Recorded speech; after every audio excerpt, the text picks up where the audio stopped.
This is Rob Jackson from Fandroid.com, and this is our review of the Samsung Galaxy Note 10.1 2014 edition.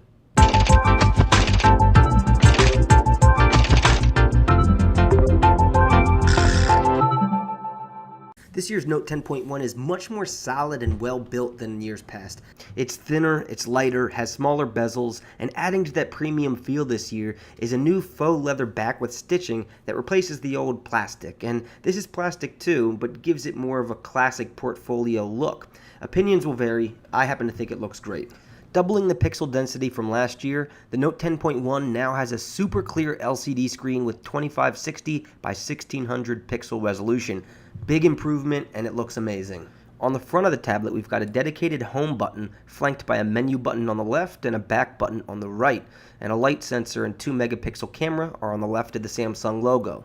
On the top, you'll find the power button, volume rocker, IR transmitter, and in the top right is where you'll find the dock for the S Pen stylus. The stylus seemed a bit fragile, but worked fine for me, and they also include some extra tips for the stylus in the box. Below the stylus dock is a slot for a micro SD card, holds up to 64 gigabytes, and of course either 16 gigabyte or 32 gigabytes are built in depending on the model you get.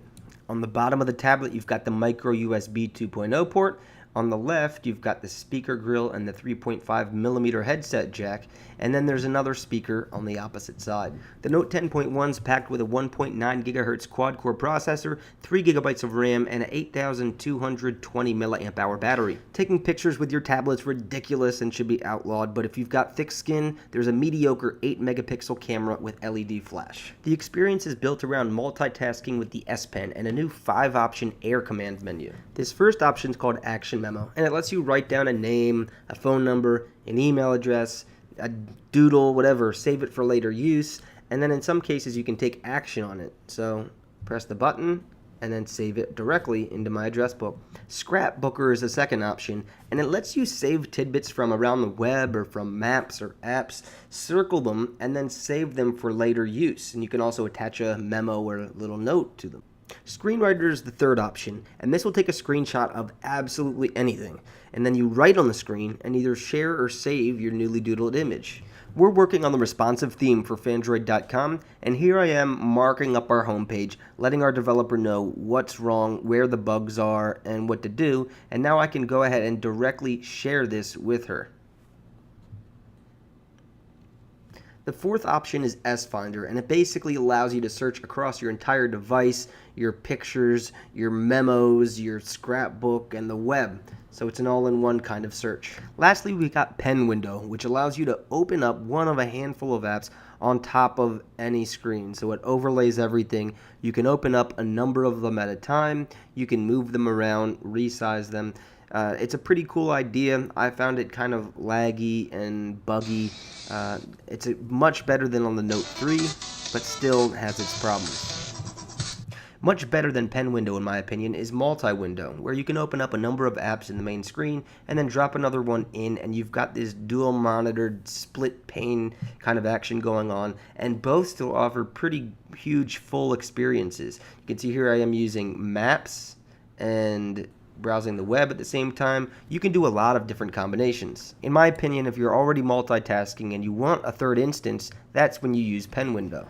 Alright, now here's where the drama starts. With a quad-core processor, 3 gigabytes of RAM, your device really shouldn't have any lag. That's powerful. But clearly, if you rewatch the first 4 minutes of this video, you'll see some lagging and some performance issues.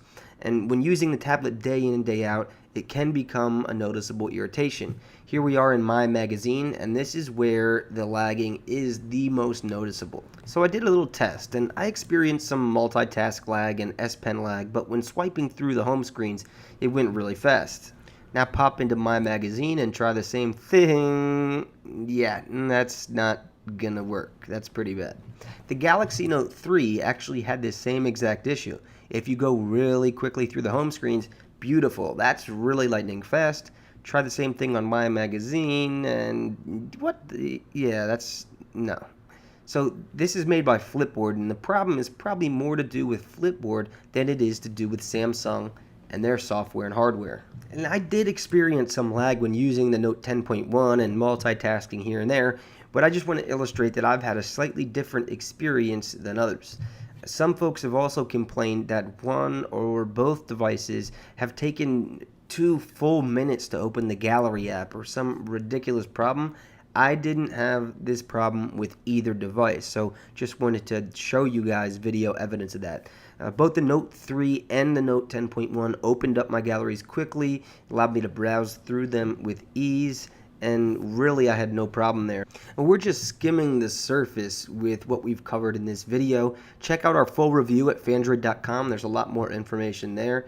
And you can see Samsung has built a powerful device with the hardware, powerful device with the software, and they've got a lot more custom apps built just for the Note experience with the S Pen, and there are more coming from Samsung and third parties all the time. So it's going to take you a while to learn the device. Take the time to learn it. Use Phandroid and AndroidForums.com as a resource, and hopefully we'll see you guys soon. Thanks for watching.